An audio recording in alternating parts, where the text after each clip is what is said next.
ಕಣ್ಣ ಹಾಸ್ತಲೆಲ್ಲ ಭಂಡಾರನೇ ಬಿದ್ದದ ನೋಡ್ರಿ. ನಮಸ್ಕಾರ ರೀ ಎಲ್ಲರಿಗೂ. ನಾ ಇವತ್ತ ಸೌದತ್ತಿ ಬಂದೇವ್ ನೋಡ್ರಿ. ಯಾಕಪ್ಪ ಅಂತಂದ್ರೆ ಸೌದತ್ತಿ ಒಳಗ ಗ್ರಾಮದೇವಿ ದ್ಯಾಮವ್ವ ಹಾಗೂ ದುರ್ಗಾದೇವಿಯ ಜಾತ್ರಾ ಮಹೋತ್ಸವ ನಡೆಯಕತ್ತದ ನೋಡ್ರಿ. ಈ ಜಾತ್ರಾ ಮಹೋತ್ಸವದ ವಿಶೇಷ ಏನಪ್ಪಾ ಅಂತಂದ್ರೆ 45 ವರ್ಷಗಳಿಗೊಮ್ಮೆ ನಡೆಯುವಂತ ಈ ಜಾತ್ರೆ ಸತತವಾಗಿ 9 ದಿನಗಳ ಕಾಲ ನಡೆಯುತ್ತೆ ನೋಡ್ರಿ. ಪದ್ಮಾನ್ ಊರಿಗೆ ಬಂದೇವ್ರಿ. ಸನ್ನಿಧಿ ಚಕ್ಕೊತ್ತ ಇಲ್ಲ ನೋಡ್ರಿ. ಚಕ್ಕೊತ್ತನ ಊರಿಗೆ ಬಂದೇವ್ ನಾವು. ಈಗ ಎಲ್ಲಿ ಕರ್ಕೊಂಡಿ? ಹಾ, ದ್ಯಾಮವ್ವ ದುರ್ಗ ಬಲ್ ಕರ್ಕೊಂಡ್ರಿ. ದ್ಯಾಮವ್ವ ದುರ್ಗನ್ ಬಲ್ ಕರ್ಕೊಂಡು ಹೊಂಟಾಳ್ರಿ.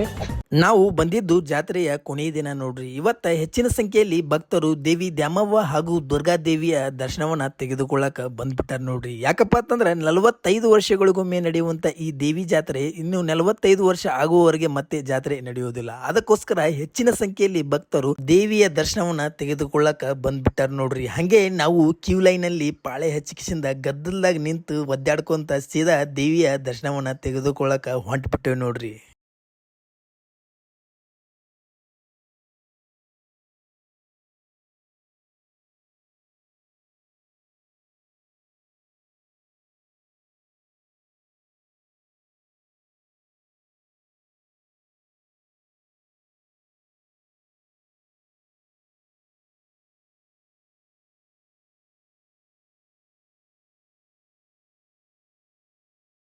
ಸುಡಿ ಸುಡಿ ಬಿಸಿಲ ದರ್ಶನ ತೊಗೊಂಡು ಬಂದೇವು ನೋಡ್ರಿ. ಈಗ ನಮ್ಮ ಪದ್ಮ ನಾನು ದರ್ಶನ ತೊಗೊಂಡು ಬಂದೇವಿ. ಪದ್ಮ ಸುಡು ಸುಡು ಬಿಸಿಲ್ನಾಗ ದರ್ಶನ ತಗೊಂಡ್ ಬಂದೇವಲ್ಲ.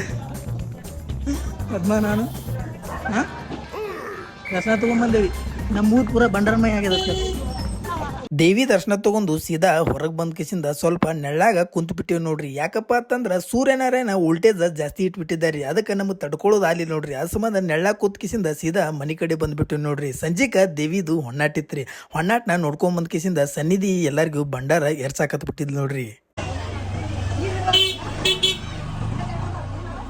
45 ವರ್ಷಗಳಿಗೊಮ್ಮೆ ನಡೆಯುವ ಗ್ರಾಮದೇವಿ ದ್ಯಾಮವ್ವ ಹಾಗೂ ದುರ್ಗಾದೇವಿ ಜಾತ್ರಾ ಮಹೋತ್ಸವವು ನೆಕ್ಸ್ಟ್ 2071 ಲೆಕ್ಕದ ನೋಡ್ರಿ. ದೇವಿ ಎಲ್ಲರಿಗೂ ಒಳ್ಳೇದನ್ನ ಮಾಡ್ಲಿ ಅಂತೇಳಿ ಬೇಡ್ಕೊಳ್ತಾ ವಿಡಿಯೋ ನಿಮ್ಗೆ ಇಷ್ಟವಾಗಿತ್ತಪ್ಪ ಅಂದ್ರೆ ಲೈಕ್ ಮಾಡ್ರಿ, ಹಂಗ ಶೇರ್ ಮಾಡ್ರಿ. ಧನ್ಯವಾದಗಳ್ರಿ.